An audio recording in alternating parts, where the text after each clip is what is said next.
Hey, members of Local 728. This is Yvette Avery running for president on the Empower Slate, coming to you to make sure we set the record straight. I'm going to first play you some audio from your current president. Candidates that wants to get online and make all these accusations against us that are absolutely false, have no facts, no examples. They just make up stuff and throw it out there because they don't have a platform. They don't have any history. They don't have any experience. There's 200 years of experience on a new vision slate. Instead of using their money to print and to make these flyers like New Vision Slate has always, one of them just run for president, and I'll tell you who it was. Miss Yvette Avery that's going on and making these false accusations online. She was at the Union Hall, came into the Union Hall a couple of weeks ago, told our staff she needed to make copies of grievances to serve her members as a steward. And lo and behold, we went in there a little bit later. What was she doing?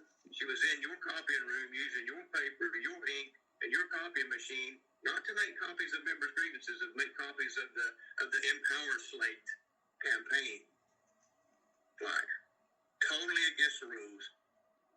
All right, so here the president is accusing me of saying I needed to go in the copy room for one thing and then actually doing something different. Actually, I spoke with the sister at the front desk.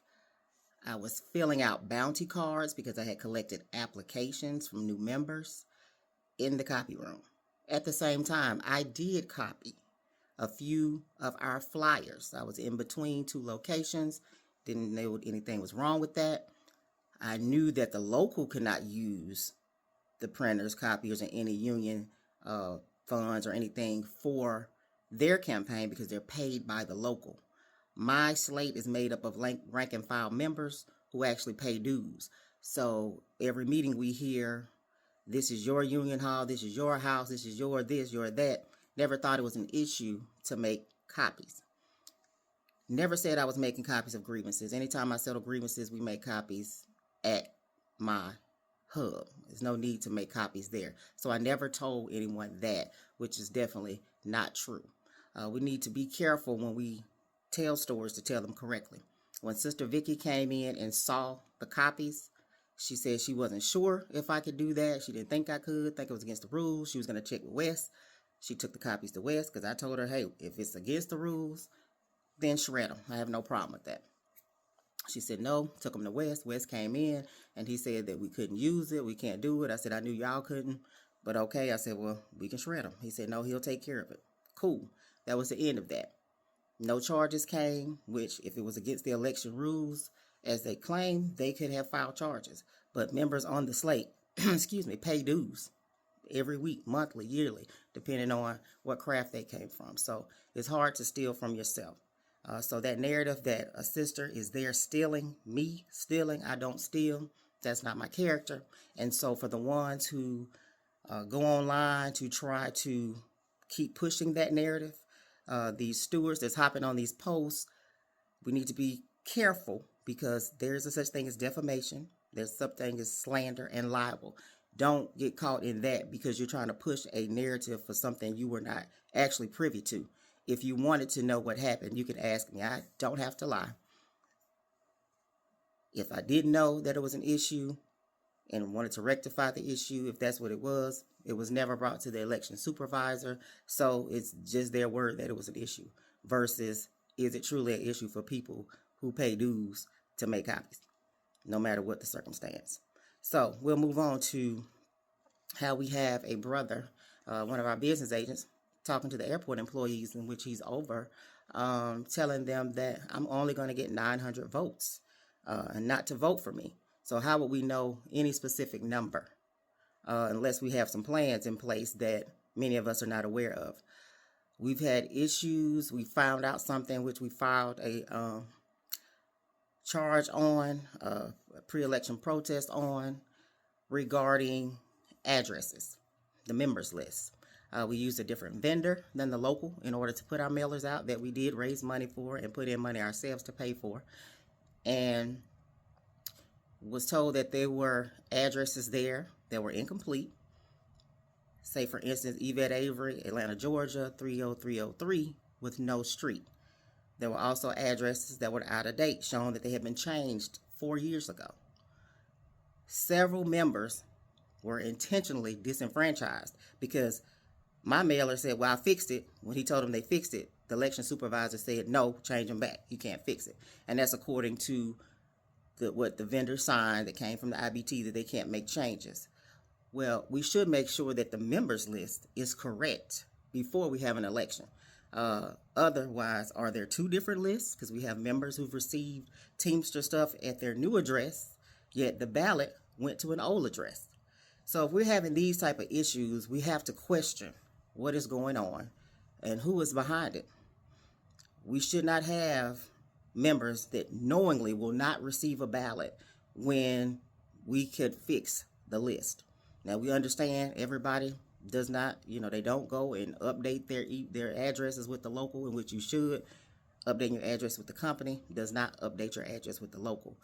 But the instances where we could fix the things and make sure all members have the right to vote and get their right to vote, that should be the number one goal, not making sure we disenfranchise members by having an incorrect list. Okay, and so we have a lot of these stewards. They've been posting a lot of stewards on the other Slate and all their supporters, and that's fine. We have no problem. We have no issue with people supporting who they want to vote for. That's cool. You should support whoever you want to vote for. You have that right. But never should that support turn into, angst and people hopping on posts, talking reckless, making up stories and doing and threatening people and saying other people are threatening them. We shouldn't be doing all that. Stick to the facts, stick to the issues, and that's cool. But I know a lot of stewards are upset and they're showing their support for the other Slate because they are comfortable in their positions. And we have said that we will have statewide elections for union stewards. We should give new members or new people the opportunity to become stewards, trained stewards that are actually trained to fight and know their contract. And then, we have other stewards who are just trying to hold that position because they've gotten comfortable or they're really comfortable with the companies. And we don't want company stewards. We need union stewards fighting for members. And that's what the Empower Slate will definitely do. Once you get those ballots back in the mail with the Empower Slate and bring us on in. Another thing, we have, all this experience. Well, you didn't have experience on day one. You had to gain the experience. We've been fighting as rank and filers, putting in grievances to cover the entire state of Georgia for all full-timers at UPS because UPS has been stealing from us, changing our pay codes. I filed that grievance. Demetria Shaw filed the grievance on behalf of all part-timers for the same thing, stealing from us. We have white paper agreements. We have these national master agreements. Ask yourself, what do you feel about your contract at this moment? We were sold by our local and our international, hey, vote yes, vote yes, vote yes, for the UPS historical contract, which has turned out to be very much less than historical. I voted no. Back then, I was trying to tell people reasons why and why they should look into it because it was not historical as it was being claimed and pushed, but yet it was pushed upon our members and sold. And so now we are here facing difficulties with building closures. We're facing difficulties with automation coming in, taking members' jobs. We're supposed to add jobs, not take jobs away. And if we would have taken that strike and actually fought for some better language, we would have been in a different situation. So no matter what your contract is, if you are totally satisfied, cool. If you think it's a great contract, cool. If it's new to you and you don't know yet, that's fine as well. As we go through our contracts, we will recognize what should have been fixed.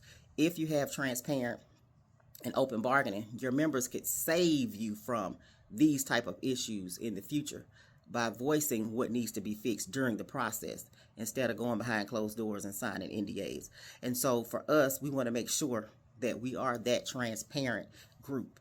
That's why I came on here, to make sure people understood what's being put out there. We don't like the narrative of this is the thief. We don't like the narrative of this is the liar. If I say anything about something, all it takes is a subpoena to prove it. We can put all kind of information out, but it is verified. So for anyone questioning anything, please feel free to speak to us, but be careful coming upon these posts with the defamation, with, the libel, or if you're doing something verbal with the slander. because it will be addressed. We will not allow our names to be drugged through just for a gain for the other side. We'll be back in touch and talk to you. On my tail, haters on my name, but I'm